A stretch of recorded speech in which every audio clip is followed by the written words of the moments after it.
मैं जिस देवता को जब चाहूं जहां चाहूं वैसे बुला सकती हूं। यदि आपका आदेश हो और आप प्रसन्न हो तो संतानोत्पत्ति के लिए जिस देवता को कहो मैं उसे बुला दूं। पांडु जी ने जब ये बात सुनी तो बहुत प्रसन्न हो गए।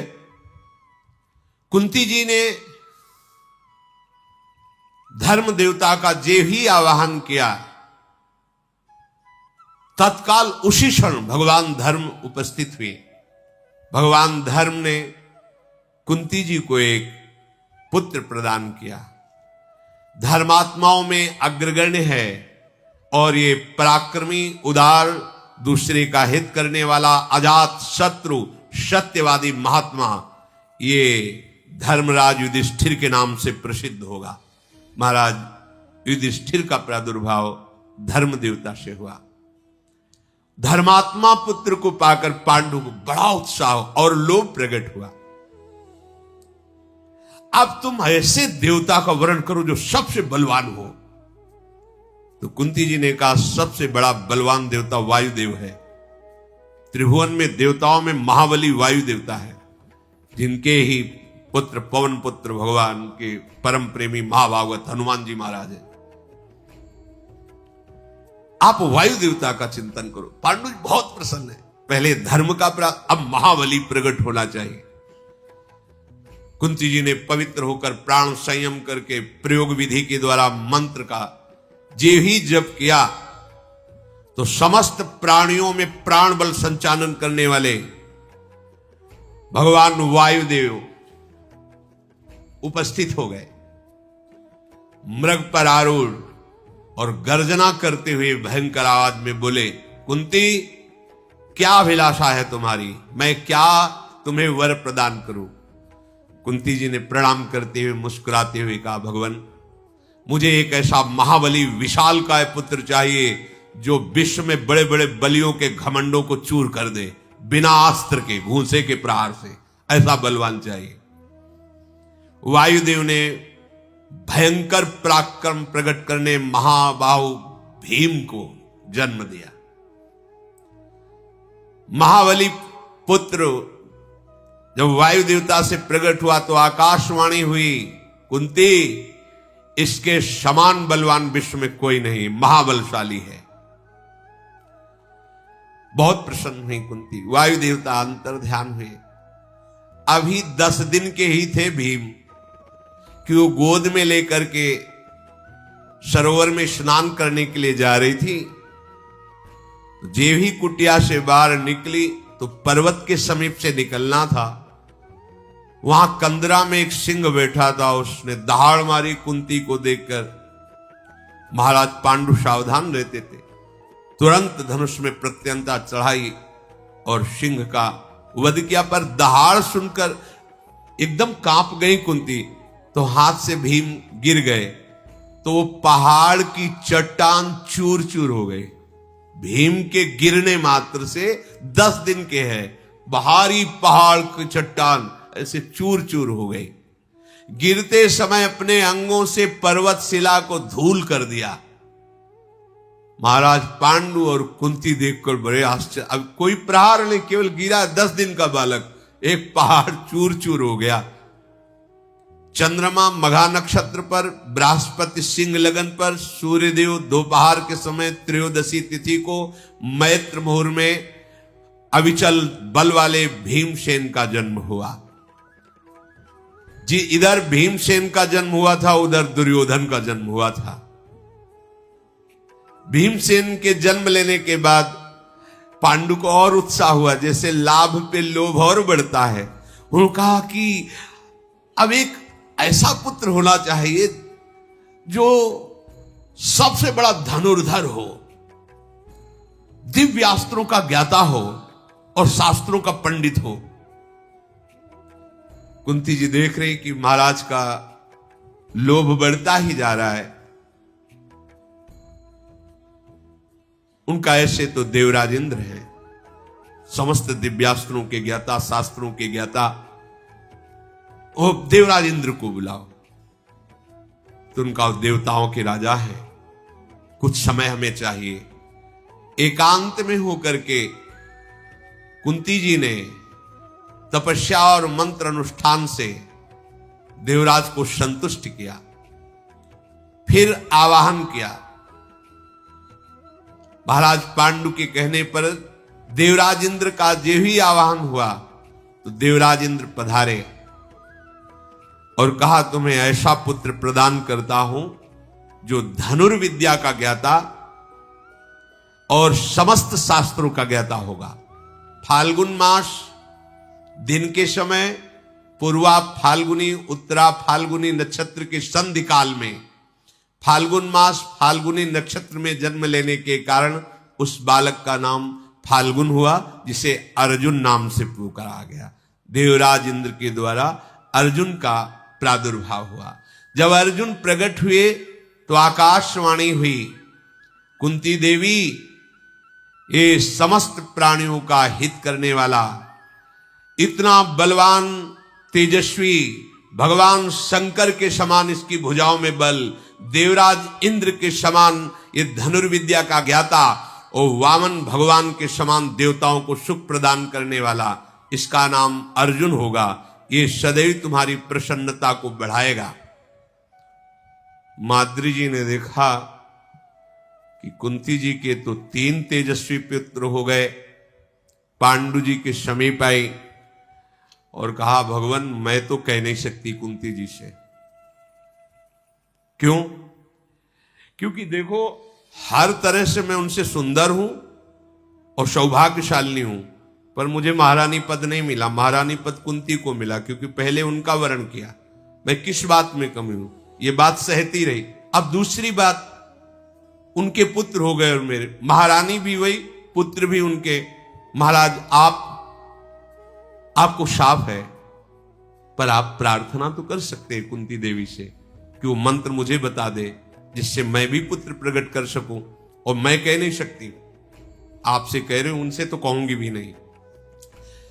अब महायशस्वी राजा पांडु कुंती के समीप कहकर कहा कि एक बात मेरे मन में है, माद्री को दुख ना हो तो एक पुत्र प्रकट करने के लिए एक बार मंत्र का प्रयोग विधि एक बार के लिए आप आदेश कर दीजिए।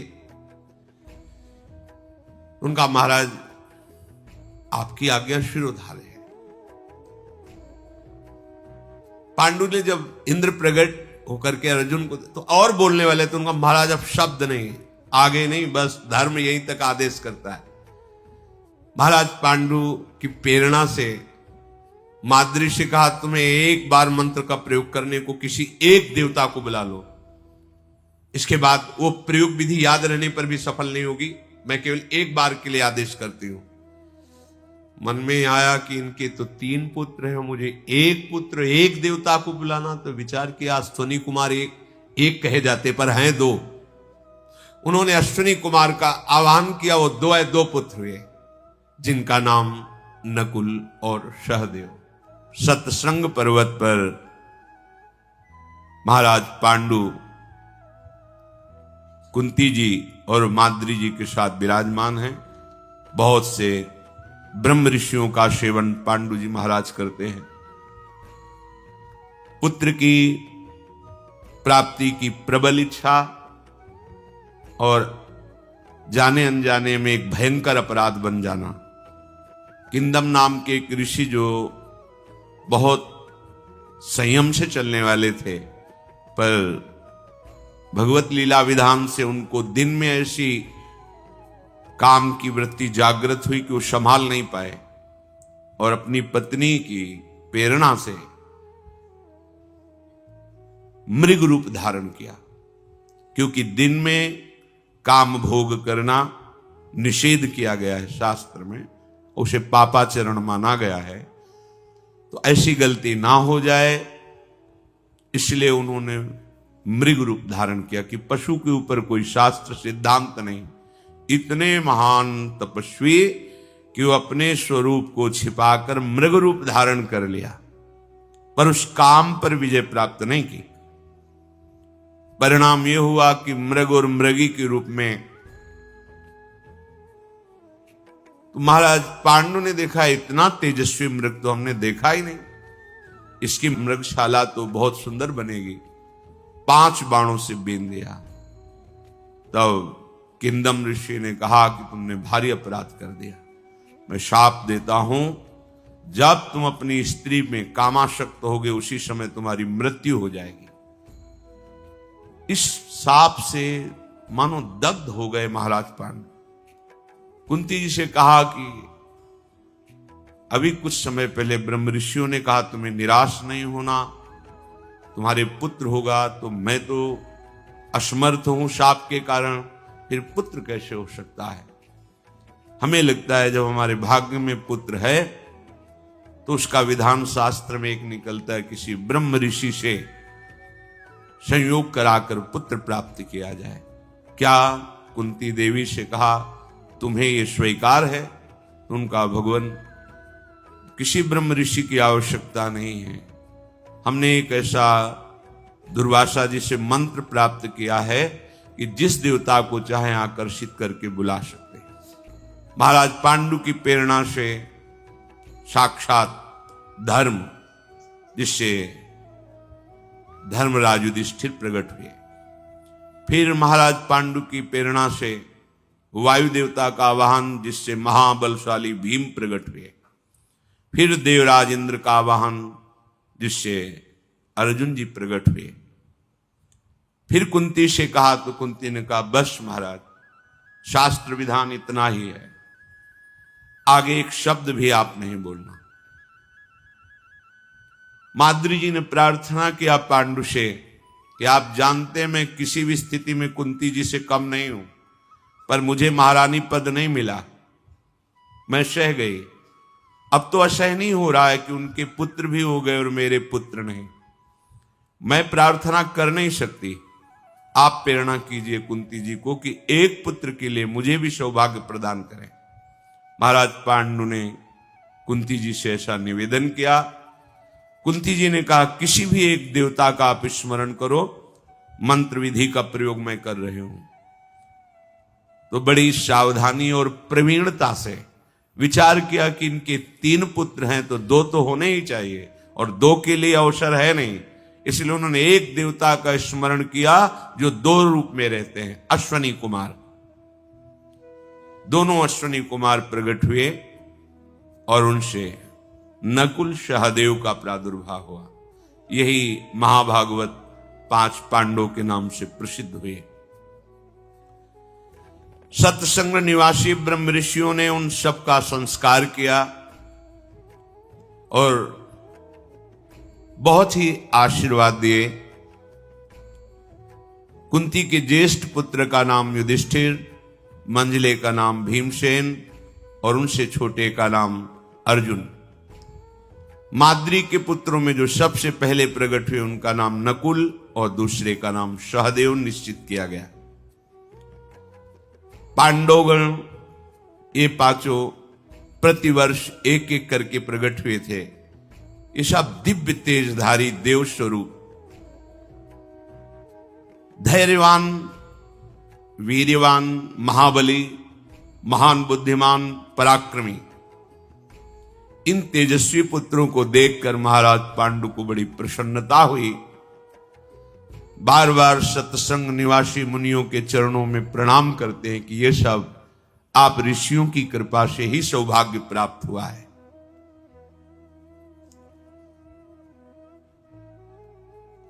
कुंती जी समान वात्सल्य वाली थी। समान वात्सल्य, माद्री जी के पुत्रों में और अपने पुत्रों में किंचित भेद ना रखना और समान दुलार करना। माद्री जी के हृदय में थोड़ा सा जो होता है वो एक थोड़ा सा था कि मैं किसी बात में कमी मेरे में नहीं है, फिर भी विशेष सम्मान कुंती का और अपने पुत्रों के प्रति ज्यादा लगाव वो होता है। लेकिन कुंती जी महाभागवत है, कभी उनके मन में ऐसा भाव नहीं। सत्संग निवासी तपस्वी मुनि पांडु के पुत्रों को, जो पांडव कहलाए, मंत्रों द्वारा सुरक्षित कर दिया कि बालक है, कोई भी यक्ष, राक्षस, भूत, पिशाच, सिंह आदि इनको कहीं भी कोई क्षति न पहुंचा दे। ये महान तपस्वी जन जिसकी रक्षा करते उसका कौन बाल बांका कर सकता। अभी नवजात शिशु हैं, कहीं कोई जानवर आक्रमण न कर दे, कहीं कोई राक्षसी माया आक्रमण न कर दे, इसलिए मंत्रों से सुरक्षित कर दिया। द्वारिका में वसुदेव जी की ये बहन है कुंती जी, वहां बैठकर विचार हुआ जब गुप्तचरों ने बताया कि किंदम ऋषि का शाप महाराज पांडु को प्राप्त हो गया है और वो सत्संग पर्वत पर एक वानप्रस्थी की तरह, तपस्वी की तरह रहकर जीवन व्यतीत करते हैं, शाक मूल फल पाते हैं, ब्रह्मचर्य से रहते हैं, सदैव तपस्या परायण है। जब इस प्रकार वहां वार्ता हो ही रही थी कि दूसरे गुप्तचर ने बताया कि 5 महान बलि पुत्र उनके प्रकट हुए। आश्चर्य हो गया कि जब शाप है तो पुत्र कैसे? तो गुप्तचरों ने पूरा विवरण रखा कि दिव्य देवताओं के द्वारा ब्रह्म ऋषियों के बीच में इन 5 पुत्रों का धर्म शास्त्र के अनुसार प्रादुर्भाव हुआ है। महायशस्वी वसुदेव जी ने कहा कि हम विचार ही कर रहे थे कि जो ऐसे धर्मात्मा है, तपस्वी हैं, वो ऐसे दुख संकट में कैसे फंस सकते हैं कि उनके कोई संतान ही न हो, सिंहासन पर आरूढ़ होने के लिए कोई राजकुमार ही न हो।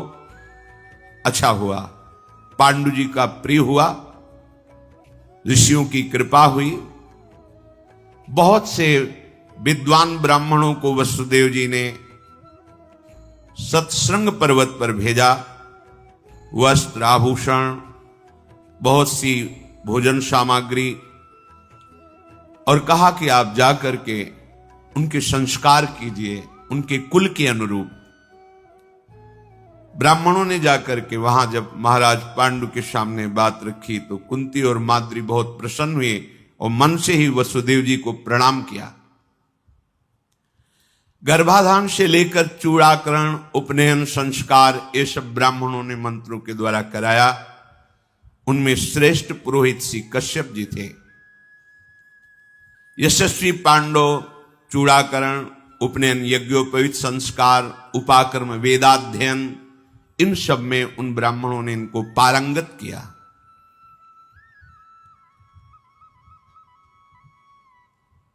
जैसे जल में कमल बढ़ता है वैसे ही ऋषियों के बीच में ये 5 बालक बड़े होने लगे। महान वन में रमणी पर्वत शिखर पर महाराज पांडु अपने पुत्रों को देख देखकर बहुत आनंदित होते, क्योंकि अत्यंत तेजस्वी, सद्गुण से संपन्न और महाबलशाली। अर्जुन जी के 14वें वर्ष का उत्सव हो रहा था, धीरे धीरे बालक के बड़े हुए। उधर उत्सव में बहुत से ब्रह्म ऋषि ब्राह्मण पधारे थे, तो उनकी सेवा में कुंती जी रत थी, क्योंकि पूर्वाभ्यास संत सेवा का है, और असावधान हो गई। महाराज पांडु कुंती की दृष्टि से सुरक्षित रहते थे। वो सदैव माद्री पर दृष्टि रखती और कहती थी कभी महाराज के समीप मत जाना, क्योंकि शाप है, कहीं कोई ऐसी गलती ना हो जाए जिससे महाराज पांडु को खो दें। तो सदैव पांडु पर दृष्टि और माद्री पर रखती थी। महान संत हैं कुंती जी, भगवान के भक्तों में अग्रणी हैं, बड़ी धैर्यवान है। चूक हो गई, वो ब्राह्मणों की सेवा में इधर महाराज पांडु वन में भ्रमण करने के लिए निकले तो स्वाभाविक माद्री जी भी पीछे चल गई। यद्यपि नहीं जाना चाहिए था, पर प्रारब्ध बलवान होता है। जैसी हो भवतव्यता तैसी बने सहाय, आप ना आवे ताही पे ताही तहां ले जाए। पीछे मुड़ के देखा माद्री आ रही। आज का देखना कुछ अलग हो गया। देखते ही ऐसा लगा मानो ऐसी सुंदरी को तो हमने कभी देखा ही नहीं।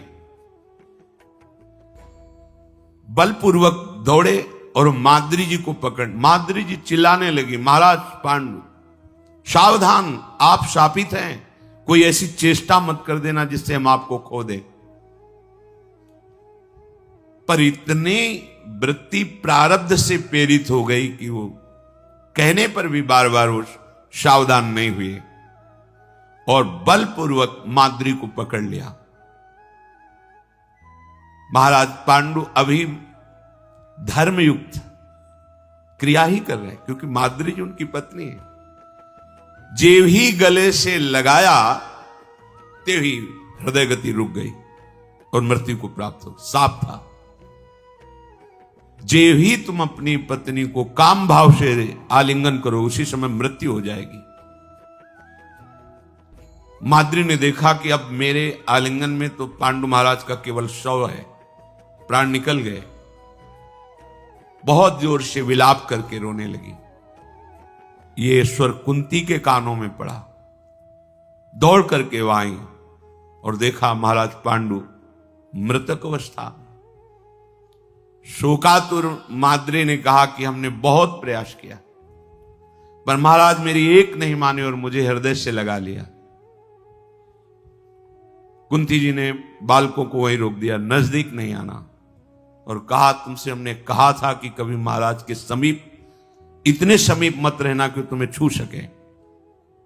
आपने हमारी बात नहीं मानी। माद्री जी ने कहा मैंने प्रयास किया, पता नहीं मेरे को क्या हो गया था कि मैं उनके पीछे चल रही, ये साप से प्रेरित होकर। इसीलिए बहुत सावधानी पूर्वक जीवन काटना चाहिए। किसी संत का, किसी वैष्णव का अपराध भले वो शाप न दे, उमा क्षमा शाप होते भारी। ये तुम्हारा वो गंभीरता से चुप शांत है तो आप शांत मत समझो। राम रोष पावक सो जरे, जो अपराध भक्त कर करे। ये ऐसे महान तपस्वी हैं, ये भगवत स्वरूप हैं, लेकिन ऋषि का अपराध बन गया तो देखो कैसे मृत्यु हो गई। कुंती जी ने कहा सदा ब्रह्मचर्य का पालन करते हुए हम दोनों को महाराज की प्राण रक्षा करने का व्रत था। माद्री जी ने कहा मैंने महाराज की रक्षा ही की है, पर उनके बल के सामने मेरा बल थोड़ी काम करेगा। उन्होंने बलपूर्वक मुझे हृदय से लगाया, आलिंगन किया। मैंने महाराज को रोकने की चेष्टा की, लेकिन दुर्भाग्य सफलता को प्राप्त हुआ। मेरा दुर्भाग्य सफल हो गया। पांडु महाराज मृत अवस्था को प्राप्त, ये हमारा दुर्भाग्य सफल होना था। माद्री का वचन सुनकर के कुंती बहुत शोक से युक्त हो गई। महाराज पांडु का मुख शांत एकदम, मृत अवस्था में सैया पर पड़े हुए पांडु के समीप समस्त सत्संग निवासी जितने ब्रह्म ऋषि थे सब आ गए। बहुत से चारण जी भी आए। शोक मग्न होकर के कुंती जी ने सबसे कहा कि अब जो क्रियाएं होती हैं हमें तो पता नहीं, आप सब ब्रह्म ऋषि कैसे महाराज की अंतिम क्रिया हो वो करना चाहिए। कुंती जी ने कहा मैं इनकी ज्येष्ठ रानी हूं, इसलिए इस क्रिया पर ज्येष्ठ अधिकार मेरा है। मैं अपने स्वामी के साथ उनकी चिता में जल करके उनका साथ दूंगी। सब ब्रह्म ऋषि इस बात का अनुमोदन करें। माद्री बोली कदापि नहीं, सब जगह आप आगे हो, लेकिन यहां मैं आगे रहूंगी, क्योंकि महाराज मेरे पर आसक्त होकर शरीर छोड़ा तो मैं महाराज के लिए अपना शरीर उनकी चिता में भस्म करूंगी। और एक हृदय की बात कहती हूं,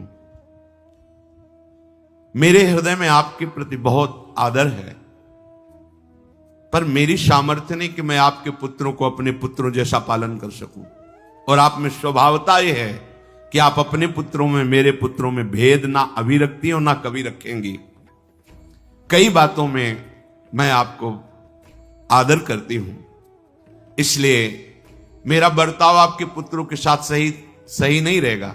मेरा हृदय जानता है, ईर्ष्या से युक्त है, इसलिए आप हमारे पुत्रों का पालन करें।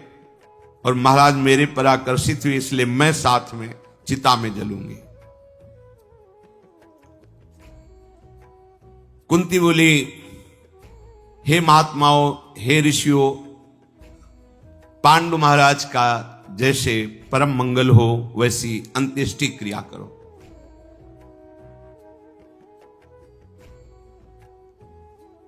मैं पांडु महाराज के पुत्रों का जब तक शरीर में श्वास रहेगी पांचों का धैर्य पूर्वक पालन करूंगी, हर विपत्ति सहूंगी, इनको दुख से बचाऊंगी। ऋषियों ने सुंदर सुंदर चंदन आदि की लकड़ी एकत्रित करके नरश्रेष्ठ पांडु के शव को चिता पर विराजमान किया। माद्री जी गोद में अपने पति के शव को लेकर चिता पे बैठ गई। कितनी सामर्थ्य है इन महान सतियों में। चिता में आग लगाई गई और पति के शव के साथ जीवित शरीर को भस्म कर दिया माद्री जी ने। भाइयों से युधिष्ठिर जो पांडवजन है उनको नए वस्त्र धारण करा करके अंत्येष्टि क्रिया करवाई गई। महाराज पांडु की जलांजलि याद देना।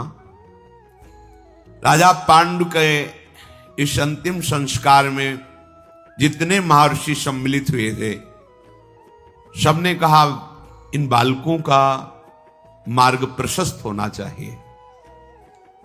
महात्मा राजा पांडु अपना राज्य छोड़कर हम ऋषियों के बीच में निवास कर रहे थे। जब इन्होंने वानप्रस्थ आश्रम स्वीकार किया तो धृतराष्ट्र का राज्य तिलक हो गया हस्तिनापुर में। इस समय धृतराष्ट्र राजा है और उनके जो 100 पुत्र हैं बड़े ही अशुभ विचार वाले हैं, अधर्माचरण वाले हैं। महाराज पांडु के पुत्रों को वहां पहुंचाया जाए, नहीं तो यहां पर्वत पर रहते हुए ये ऋषियों की ही परंपरा में सम्मिलित रहेंगे। इनके लिए राज सिंहासन पर बैठना अनिवार्य है, क्योंकि ये सब धर्मात्मा और ऋषियों के द्वारा सेवित हैं। इस प्रकार सलाह करके देवतुल्य उदार चेता सिद्ध महर्षियों ने हस्तिनापुर जाने का विचार किया।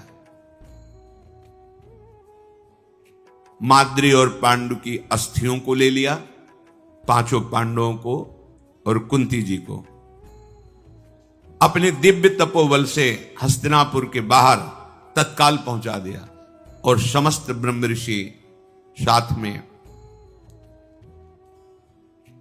सूचना पहुंचाई धृतराष्ट्र को कि हम सत्संग पर्वत पर रहते हैं, सब आपसे मिलना चाहते हैं और आपके भाई पांडु के पांचों पुत्रों को आपके हाथ में समर्पित करते हैं। इनको अपने पुत्रों जैसा ही दुलार करना। जी ही ये सुना तो भीष्म जी, धृतराष्ट्र जी, ये बड़े बड़े कुल के जो माननीय जन हैं वो सब हाय।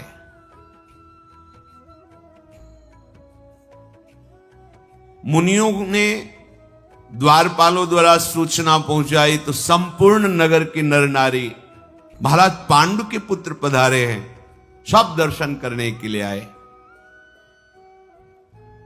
2 घड़ी दिन चढ़ते चढ़ते सहस्त्रों पूर्वासी, बड़े बड़े तपस्वी मुनि, बड़े बड़े राजमंत्री, ये सब उपस्थित हुए। शांतन नंदन भीष्म, सोमदत्त, वाल्मीकि, महाराज धृतराष्ट्र, संजय, विदुर जी, सत्यवती और काशीराज की दोनों कन्याएं, गांधारी, ये सब दर्शन करने के लिए नगर से बाहर आए। दुर्योधन आदि जो कौरव, ये 100 आभूषणों से विभूषित होकर के ये आए। सब ने पहले महर्षियों को प्रणाम किया जो सत्संग ऋषि निवासी हैं। पुरोहितों ने मंत्रोच्चारण करके स्वस्ति वाचन करके सब ऋषियों को अर्घ्य दिया। जनपद के सब स्त्री पुरुषों ने धरती पर माथा टेक कर सत्संग निवासी ऋषियों का अभिवादन किया, प्रणाम किया। समस्त जन समुदाय शांत भाव से हाथ जोड़े खड़े। फिर भीष्म जी ने महर्षियों का सम्मान करके आपके आगमन से हमारा हस्तिनापुर परम भाग्यशाली हुआ। सब मृग चर्म धारण किए हुए ऋषि जन हैं। हे कुरुनंदन भीष्म, ये पुत्र पांडवों के हैं। मैं साक्षी हूं, समस्त ऋषि इस बात के साक्षी हैं। विषय भोगों का परित्याग करके ये बाल्यावस्था से ब्रह्मचर्य का पालन करते हुए ऋषियों के समान तेजस्वी, महान धर्मात्मा और अद्वितीय बल वाले पुत्र हैं। हम सब सत्संग निवासी जितने भी ऋषि हैं, इनको पुत्र की तरह मानते हैं। महाराज पांडु ने हम सबको अपनी सेवा से प्रसन्न कर लिया है। ये धर्मराज के द्वारा प्रकट हुआ बड़ा युधिष्ठिर है। वायु के समान पवन पुत्र ये भीम महाबली है। इंद्र के समान ये धनंजय अर्जुन सबसे बड़ा धनुर्धारी, और रूप में और बल में नकुल सहदेव बहुत ही सुंदर अश्विनी कुमारों से प्रकट हुए। इनका नाम जो नकुल सहदेव है। अनंत तेज संपन्न ये पांडु कुमार हम आपको समर्पित करते हैं। किसी भी तरह से इनको कोई कष्ट नहीं होना चाहिए। भीष्म जी, आप जानते हैं समस्त धर्मों को, और आप ये भी जानते हैं कि धृतराष्ट्र के मन में क्या चल रहा है और कौरवों के मन में, जो 100 भाई हैं। आपको बताना नहीं है, आप पांडवों की रक्षा करना। और ये माद्री और महाराज पांडु की अस्थियां हैं। आप अपने कुल परंपरा अनुसार उनका अंत्येष्टि जो होता है वो कीजिए। देखते ही देखते समस्त ऋषि अंतर्धान हो गए, क्योंकि सब दिव्य तेज संपन्न थे। सब हस्तिनापुरवासी उस दिशा को नमस्कार किया जिधर से ऋषि जन अंतर्ध्यान हुए। फिर महाराज पांडु और माद्री की अस्थियों को लेकर के भीष्म जी, विदुर जी गंगा जी के तट पर अस्थियों को रखकर बहुत विषाद किया। कैसे धर्मात्मा राजा को हमने खो दिया है। फिर उत्तम ब्राह्मणों के द्वारा अंत्येष्टि क्रिया कराई। भीष्म जी, विदुर जी, धृतराष्ट्र जी, पांडव और कुरुकुल की स्त्रियों सहित जलांजलि अर्पित की गई। तदनंतर कुंती जी, धृतराष्ट्र जी, बंधुओं सहित भीष्म जी पांडु के उन 5 पुत्रों को महल में ले गए और उनके हाथों से ढेर सारे रत्न ब्राह्मणों को दान कराए। मरण शौच